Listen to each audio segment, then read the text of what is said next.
the re-entry journey. What would be one word to describe this journey?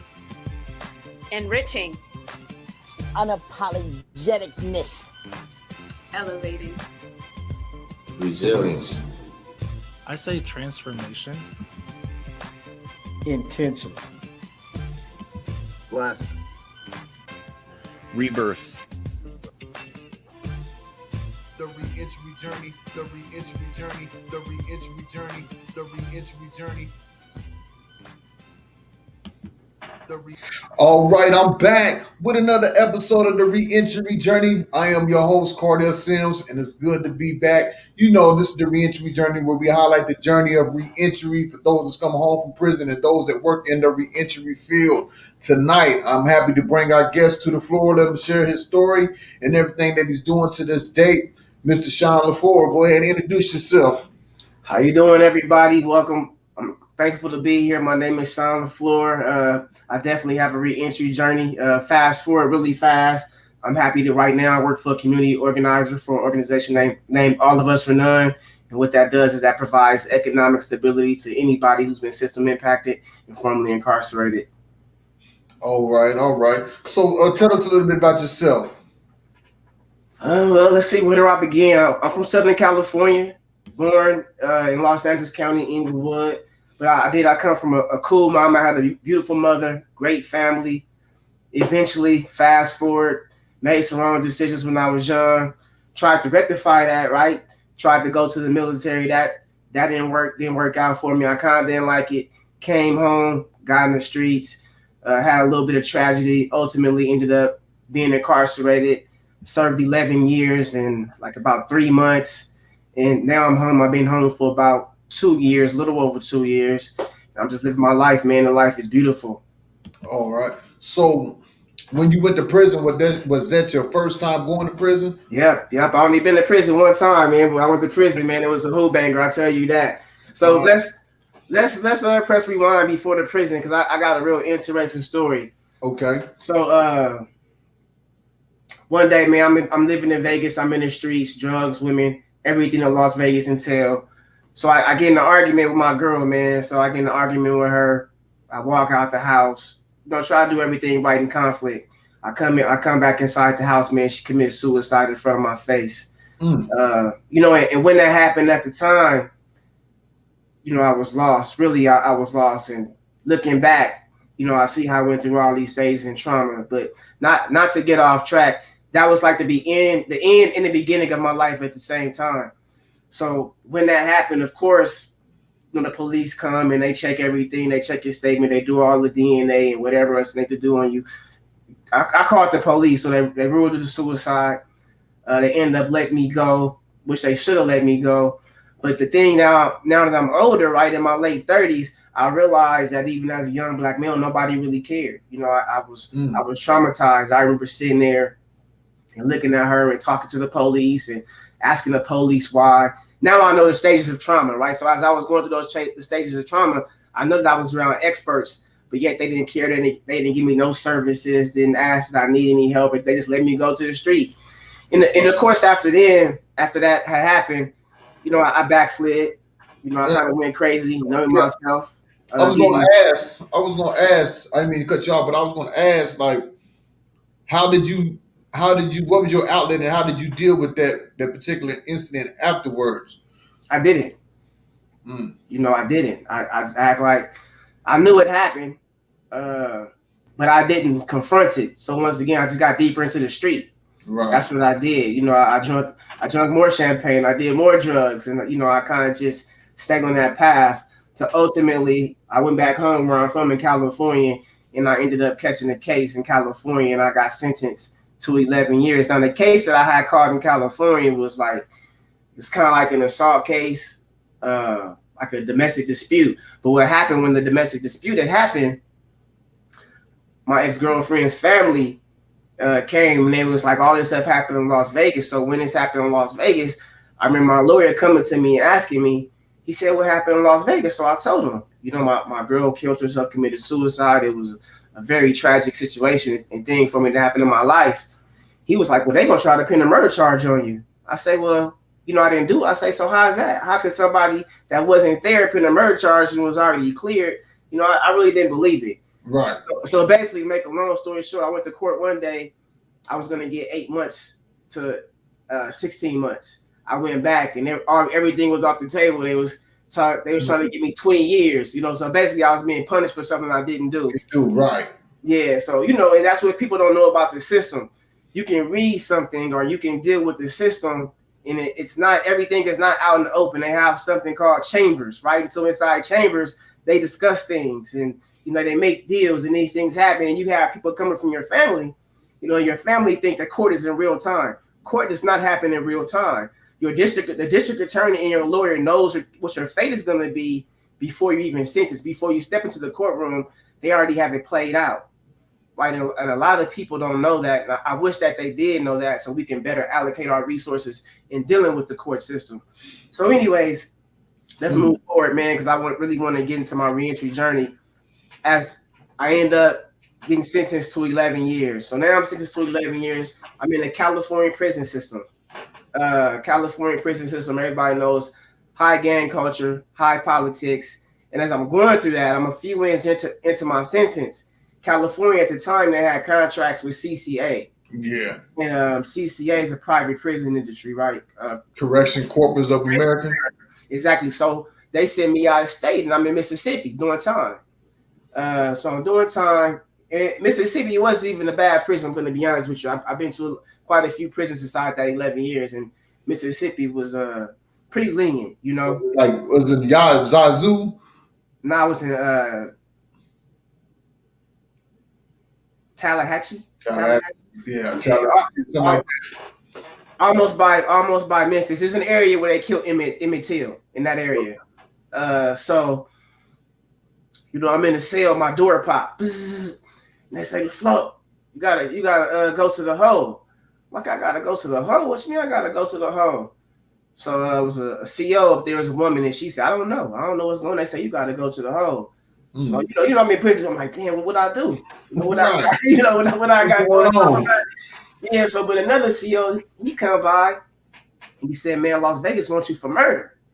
Oh, no. So as soon as he said that, I kind of felt like, okay, I see what it is. So at the time, I'm not even gonna lie, man, I had a cell phone. I'm in prison, I had a cell phone and everything. So at that time, I'm not caring. I called my mom real fast, right in front of the CO, like, look, this is serious. You probably already know I got a phone anyway. Let me call my mom and inform my family I'm being falsely accused of murder. So that was the beginning of, I would like to say, my real journey. Because prior to that, I think I was still numb and traumatized. I think I was living a lot of self-guilt and things that happened in my life. And I really wasn't awoke yet, even though I've always been a reader and study. It's just certain things happen in your life and you become different.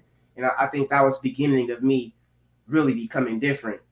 Okay. So after that, I ended up going to Las Vegas. I ended up staying in Las Vegas, man, for 4 years, man. I sat in CCDC for 4 years in a public trial, public persecution, being falsely accused. They lied, man. They lied on documents. You go through all these trial hearings. You see how they lie. And it just was a crazy experience to really understand the machine. Once again, a lot of people don't understand the machine of how they can position an expert, how they can use rhetorical devices, how they can have slanting languages, how they have all these different avenues, the media, right? The newspaper, the news, the DA, so that they have all of these different fronts and they're attacking one person or maybe one public defender. And a lot of times you really can't win in situations like that, right? Because it's all about strategy. Yeah. So that's right. You in a lose-lose situation. Exactly. But at the time, I'd already been doing something like, I'll die for this right here. I'm going to die for this one. I didn't do this. I'm completely innocent. I'm going to push through. And I was thankful, man, by the grace of God. I had a great lawyer. And I think after they started going through my case, right, and they started looking at my documentation, they said, wow, you really innocent. Right. She said, you have 2 different cases that you can win in the court. You have a not guilty case. And she was like, that's pretty much 90% of the inmate population. And not to use the word inmate, but I'm just repeating what she said. Right. She said that's pretty much 90% of the inmate population. She said, none of you guys really do everything they said you guys did. But you guys did do something, right? And she was like, that's a not guilty case. she was like, but you also have an innocence case. And she said, what you have and what you're facing is an innocence case. You didn't do anything wrong. And she said, because you didn't do anything wrong, we're going to really fight for you in this case. That was the lawyers? That's my lawyers, yeah. Mm. I'm blessed. I was blessed to have the team of lawyers that I had. But also I was innocent, man. I didn't do anything, and I had God on my side. You know, so I'm not going to never discount that as well. Right. And so I end up, man, you know, going to trial. They spent all this money, had me in the paper, spent 2 weeks at trial. The jury came back not guilty. It took them 30 minutes to come back not guilty. You know, it was really, everything was in my favor. The DNA evidence, the timeline, I called the police. Just everything was in my favor. Right. I should have never went to trial. But what that did, man, is that really opened my eyes to really get an understanding of the system. You know, I thought I knew the system. No, until you went through that. But I didn't. I didn't know the system. So what they did, man, is that they lit a fire up in me. You know, that's what they did. And I said, you know, when I get out, you know, I'm gonna make a lot of change in life. For one, I'm gonna teach people how to think differently about what they see and how they process information. And then, you know, I want them to be successful in doing that. So, you know, I beat the case, come back, finish my time out in California. I'm released. And during the time, you know, I did what a lot of guys do. I worked out and I read books every day. I didn't play no games when I was in there because I knew I was coming home and I knew I wanted to be successful, right? So when I came home, and I enrolled in my local community college, network, made those connections, and I got involved in the nonprofit sector. And here we are, man. I work for All of Us for None. You know, I'm a community organizer. And what I do is, you know, I go out to the community. I provide resources, any kind of resources you need. I'm probably connected to it in my area. If you need education, if you don't know education, entrepreneurship, any wraparound services. Prior to this job, I worked for another nonprofit to where I was a youth facilitator and a case manager. Same thing. They had a prison to employment program. And now what that did on my reentry journey, right, is that showed me, I'm trying to speak properly here, right? But right. Hey, you can speak how you want to speak, man. It's the reentry journey. Okay, I'm free. I'm free. Hopefully somebody sees it, and I want everybody to understand it, not just us. Right. I saw how flawed the world of reentry was. Right. So you have somebody like a Kardell Sims, a Shaun LeFlore, and Aaron Smith, right, escaping the odds. But everybody is not going to do that. Everybody can't speak. People can't public speak. For whatever reasons, they may not have the resources, may not have the time, or they just may not have been in that environment to where they have somebody pour into them, right? Mm-hmm. So when I was looking, I was like, well, reentry is set up for people to fail. You know, especially in the California region, I can't speak for the entire world, but it kind of seems the same because the national recidivism rate hasn't went down in years. Exactly. So something's not right. So as I'm seeing this, I'm seeing why we are failing, right? And we're failing because what they're trying to do is they're trying to turn people who have been untraditional in their entire life and trying to make them traditional, right? And that's not going to work. You can't live in an untraditional way and then in, you know, your middle or later stages in life become traditional. You have to do what a Kardell Sims is doing. You have to do what a Shaun LeFlore is doing. You have to learn how to take your story, your life, control that narrative, improve your self-image, and give your gift to the world. But if you do what they tell you to do, forget about it. Go to work. Just work at the warehouse. You know, always believe yourself to be subpar. Don't ever expect for any advancements in life. Go ahead and get a degree, but even if you get a degree, you still might not get the license, but it's going to look good because you got the degree, but you're still poor. What's going to happen? Right? We gonna get frustrated. Exactly. Right? And because a lot of us went to prison because we were trying to make money. You know, especially in the African American community. Now, on the road to trying to make money, you know, you might get in drugs, you might get in substance abuse, it might be some violence. But if you understand the strings of causation and you look at our culture, most of those things have been related to us trying to get that bag, you know, because we want to support our family and our friends and kind of create our own ways in entrepreneurship. Right. So the reentry world doesn't have anything as it relates strictly to our culture and why we went to prison. Most of us, I'm looking at you, you're looking at me, we clean cut, our eyes are white, we can speak properly, we can present ourselves. We don't have no substance abuse issue. Right. I don't need to know how to get on StreamYard and create a Zoom account. I don't need how to fill out a resume. Now, while I do understand that some people may have that challenge and barrier, that is not all of us, right? Exactly. So what reentry has done, it has created this negative image that we are all inept and incorrigible, right? And I want to kind of redirect that message. Right, because to them it's kind of like a one size fit all. Most definitely, a blanket approach. Yeah, Yeah, and that's not the case. Not everybody's coming out on the same level. not at all. Reentry is a very delicate and individual and customized situation. And if the world of reentry is going to change, it needs to become more personalized. And the only way it's going to become more personalized, once again, if it's people like Aaron Smith, Kardell Sims, Shaun LeFlore, what's the guy name who got the Friend of Felon app, Sterling Braden, these guys need to get a hold and get a grip on reentry, right? Because these guys understand. I can look at you. I don't need to have a conversation with you and go through this whole document to know that you have been abusing drugs. Right. I can look at you and tell, okay, I may not know all the details of your life, but I see what you want, right? Because I have that lived experience. Exactly. Yeah, you're gonna know. You're gonna know from just a minute conversation, maybe not even a minute, a couple questions. You will know. Like, yeah, okay, I see what you want. Yeah. And then I know where to go with it from that point on. Yep. So what happens, right? I always say this. I'm in my late 30s. I don't know how old you are, but we are no longer the brightest and best of our kind no more. We have to pass the torch, right? The brightest and best of our kind is 17 to 25. Right. Right. So when they come in here, because they may not have the language, I'm gonna say it, for the bullshit that they see, but they can identify that some bullshit. So what do the brightest and the best of our kind do? They go back to the streets. Not because they're bad, not because they're incorrigible, but because that's when they can exercise their skill set. They can exercise their creativity, right? They can exercise their flair, and they can be comfortable, and they can create something that may have a return on their investment.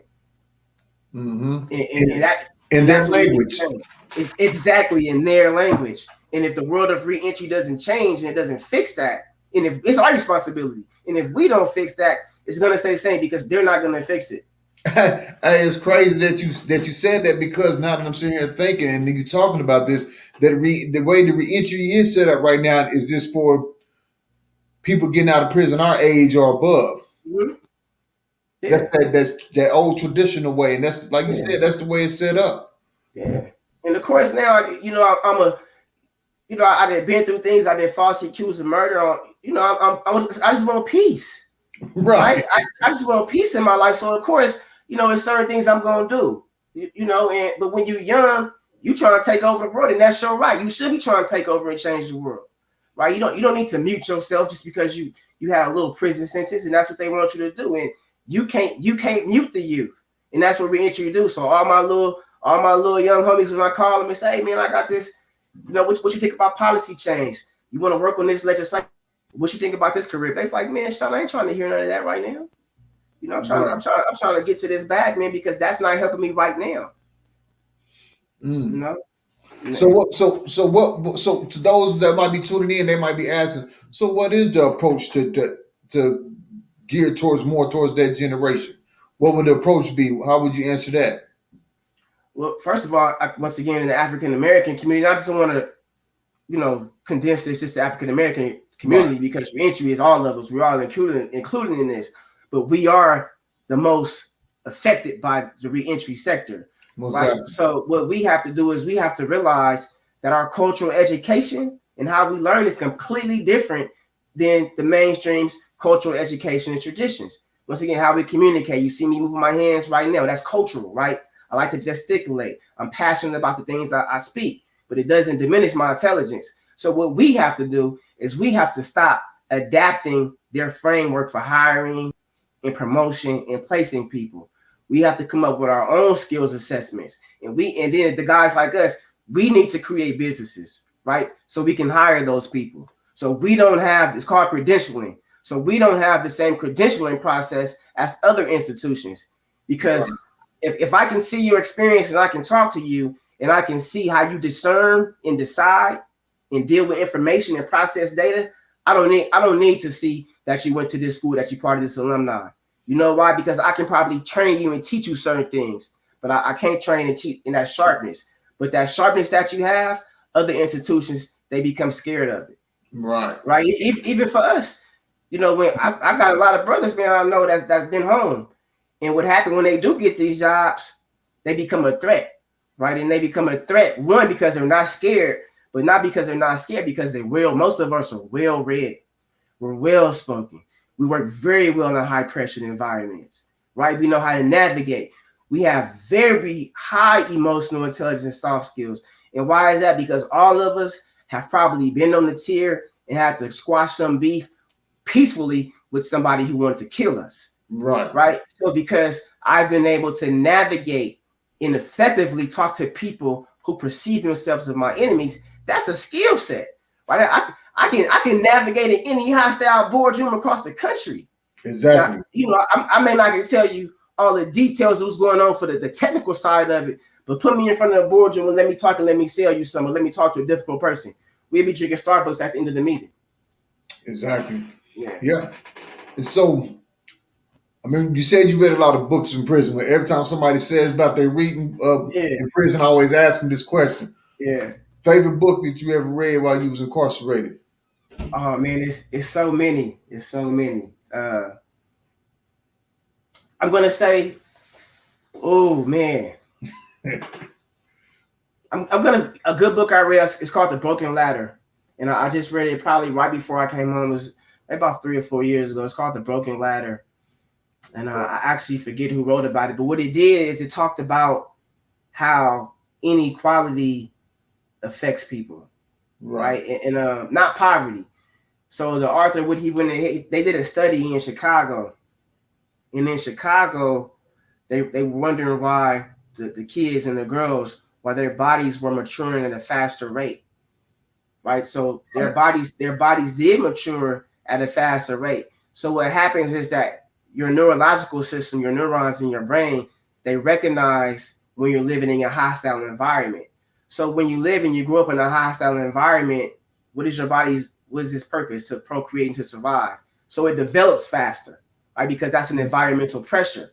So when because your body thinks it's in danger, so now it's reaching out to procreate, right? So these are the things that inequality does. You know, these inequality, not poverty, but inequality has a long-lasting neurological effect on people. So once again, coming from the culture that we come from, when it's been unequal generation after generation after generation, right? What do you think that psychological trauma does to our neurological wiring? Right? It does a lot to it. And so a lot of times people don't understand why we do what we do, why we take those risks, right? Because if you live in a hostile environment, you're more prone to risk taking. Right. Because your brain already does its own personal assessment, and you're not going to be here for the next 10 or 20 years. So take this risk, get what you need, and procreate now. So, you know, but the system don't tell you this stuff, right? The system just tells you that's your bad. That's it. Right. You're a criminal. And no, none of these things are true. And I would never subscribe to that. And thankfully, and I hate to say thankfully, but when I was falsely accused of something, it really taught me to be skeptical what the system says, right? Because before that, I believed half of those things that the system said. I'm fairly educated, right? But even I believe some of that stuff. But now when I went through that, and I saw how they can just use a machine, right, and use some polished language, what they call them polysyllabic words. You know, these huge words to make it sound good. You make it sound good, but you ain't saying nothing. And that's what they do to us, and they have us all discombobulated and confused into thinking we thugs, criminals, and gangbangers, and pimps, hustlers, and players, and we ain't none of that. You know, we just people trying to make a living. You know, and the bad thing is, even I've been a victim of it when they start labeling. Sometimes we take on that tag. Most definitely. Because you've been hearing it and it's getting on you something like, I guess this is what I am. Yeah. because you just don't know no better. You ain't came to that light yet. Yeah. So when you got out, was your first job in the reentry field? When I got out, this is what I did, man. I navigated. You know, some things you don't lose. So when I got out, I utilized my financial aid, and I didn't spend no money. And I volunteered in a nonprofit, and I was going to school. So I utilized my financial aid. Even to this day, man, I ain't bought nothing. All my shoes is, I wouldn't say the most expensive pair of shoes I bought for myself is probably $38. Oh, you sound like me. You know, so It's not a game. you know, it's not like you say, it's not a game because I got that vision. So that's how I navigated. So from volunteering, once again, in the nonprofit world, I was able to navigate until I found like little fellowships and stipends. And then from the fellowships and stipends, I found employment. Now I'm not gonna lie, that first 6 to 8 months, it was a little bit rougher than it had to be because I could have just went to a warehouse and got a job and probably built a little faster, but I wouldn't have had that trajectory that I'm on now. See, now I'm on a different trajectory. You know, I have a network, I have connections. I'm on LinkedIn. You know, I have allies. I'm writing a book, The Power of No. I'm in a book writing program. So, you know, I took a slow step to take to go faster later. Right. And that's how I did it. But I wasn't wasteful. I'm very frugal in what I do and how I kind of utilize my funds. Even to this day, I'm working full time. I think I just went to out here. I go to Nordstrom's Rack, all the shoes on sale. I go to H&M, get a shirt on sale for $10. My pants gonna cost about $10-11.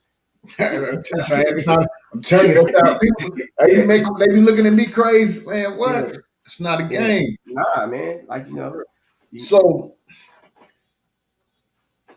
me and people always have a agree to disagree on this. Mm-hmm. A lot of people, not everybody, but it came back to mind when you was talking about how you went to, like, you could have went to the warehouse, but you went that way because I say when you get out of prison, yeah, you want a job, but you want to find a job that caters to your strengths.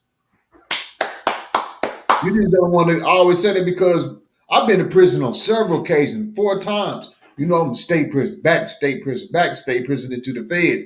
But one thing I remember and recall is every time I got out of prison and they just stuck me in a warehouse job or some labor job, I wasn't feeling that, and I was quitting right back to the streets.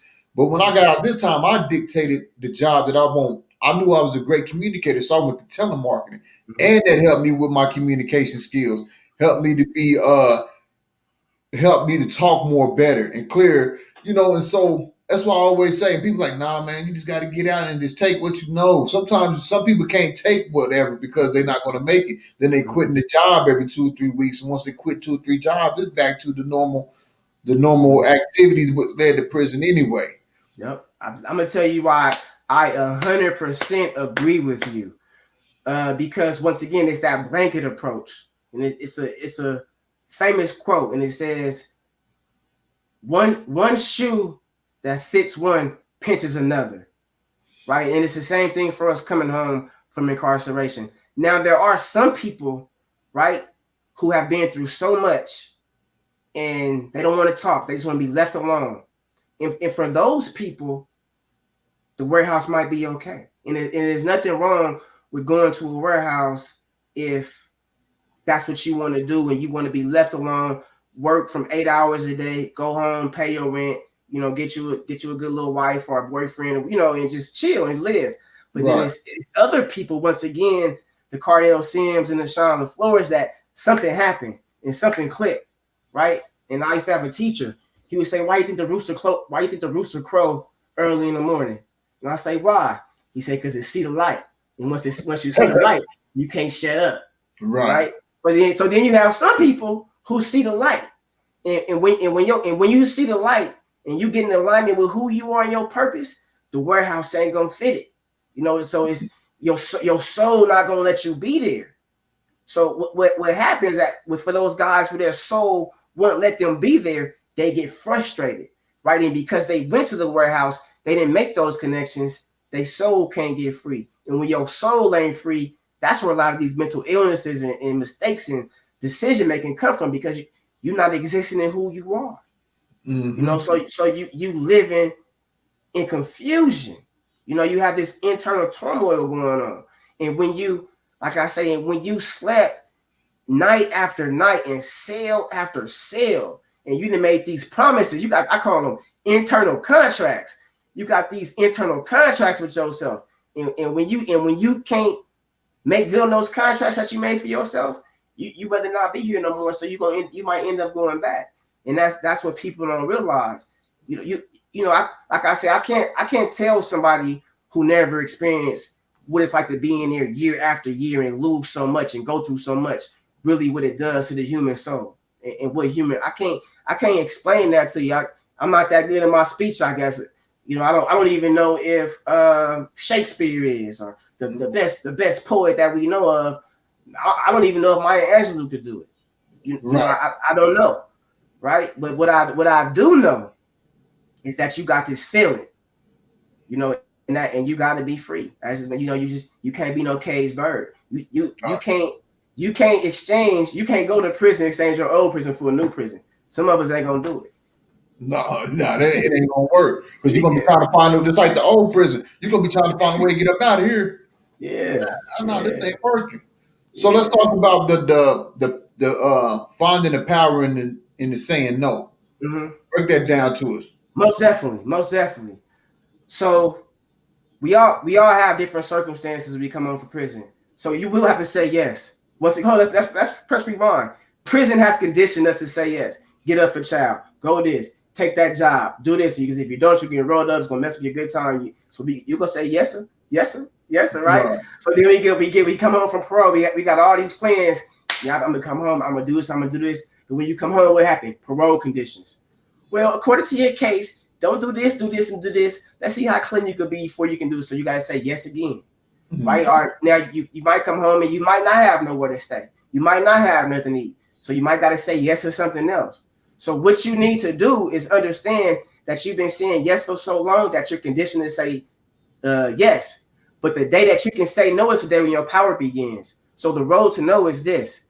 Even though you might have to say yes in your mind, instead of thinking about buying those Jordans, instead of thinking about buying that car, instead of thinking about going out there, being in those streets, think about the day where you can walk into that job, walk into that situation, walk into that parole office, you know, and say no.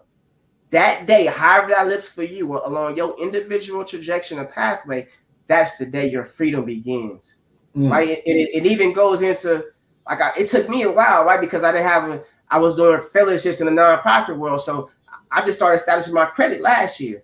Why? Because I know I wasn't in a position to have any bills. But everybody say, oh, get out. As soon as you get you a job, get you credit. No, don't do that until you're ready to do it. Credit gonna be there.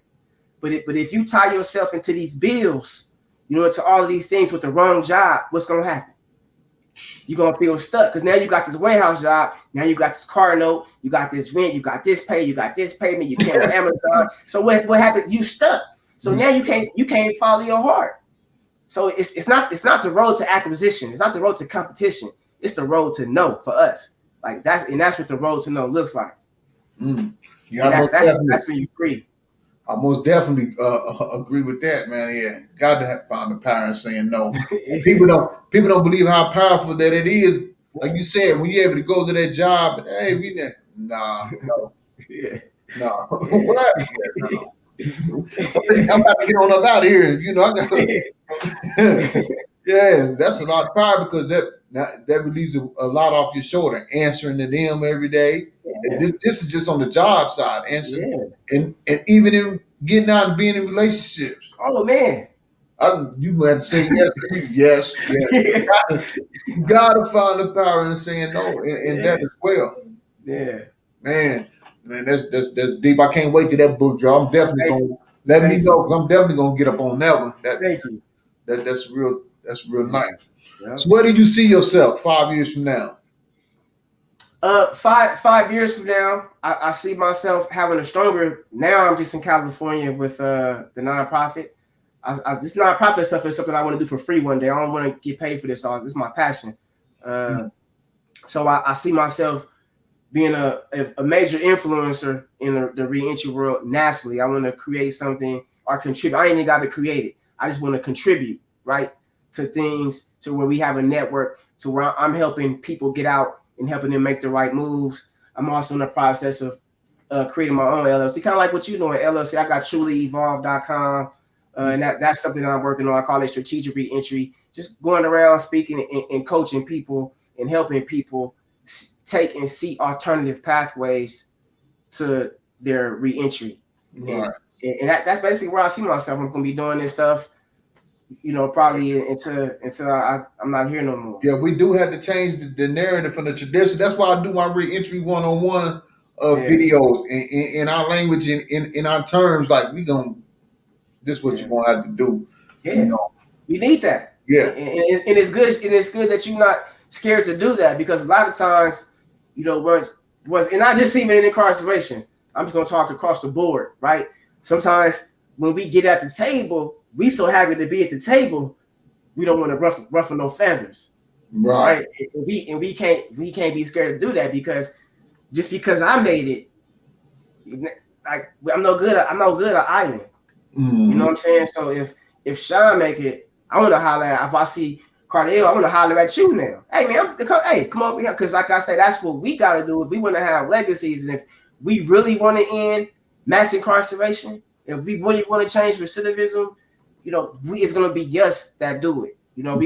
We got to create that network, whether it's through brothers like us on the ground, whether it's through brothers and sisters in the policy world, the nonprofit world, pushing legislation. We need all of that. We need the whole. We need all the guerrilla tactics. That's what they do. Yeah, true indeed. True indeed. They speak their language, so we got to speak our language. Yeah, because that's the only way ours is going to comprehend. It's through the language. Yep. I mean, that's how it's always been. Whether it was misguided, there was the language that are misguided through the music, through the OGs on the block and everything else. They, young see you got to do this, gaming you up. Yeah. But it was the language that caught the attention. Exactly. To even make you sit there and get gamed up. Okay, like, yeah. But most definitely. So I always ask this question on the reentry journey. There's two questions I always ask. The first one is somebody's getting out tomorrow and they seen this video some way, somehow, what would one thing that you would tell them as they start their journey back into society? Don't think like an employee. Even if you ain't got no job, don't think like no employee. And I'm them. What you mean don't think like an employee? Have a long-term plan. And even if you do become an employee, don't be a consumer. Right? Don't follow the masses. Right? Create your own plan, save your own money, and don't get tied to no company that is not yours. There it is. And one more thing. Never invest more time into your company than till you do your family. Exactly. Most definitely. Most definitely. You got to have that balance. Yeah. Most definitely. So the last question, one word to describe this journey, what would it be? Beautiful. Like, and in beauty, as you get older, the concept of beauty change. Right. My concept of beauty changed, because now my concept of beauty is reality. It's not this fictional perfection, right? What I think is beauty is I think it's authentic, and I think it's true, and I think it's real. And that's what my life has been, and that's what all of our lives are. And once we start seeing what true beauty is, and not this fictional perfectionism, then man, life is great, man. Feel that. Yeah. Let the people know how to get in contact with you.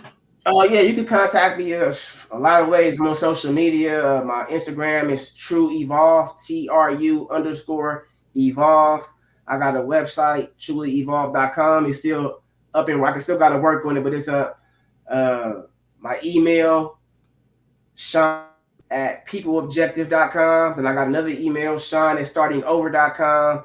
And I also got a LinkedIn you can find me on, Shaun LeFlore. So yeah, LEFLORE. And I'm out here. I'm always gonna be out here. Say what's up to All of Us or None, a national organization that's out here supporting the people, creating pathways and opportunities, economic stability, and changing legislation nationwide. Become a part of that coalition as well. And a big shout out to us. It's a lot of brothers, man, out there in like Milwaukee, man. They own their stuff out there, man. They sharp out I think there. what's the one brother Ed's out that way. Yeah.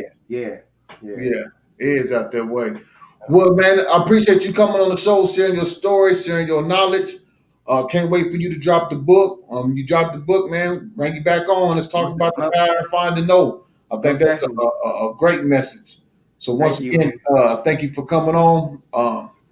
Let's stay in touch. For sure. All right, man. Appreciate it, man. You have a great evening. Appreciate you, my brother. All right. All right.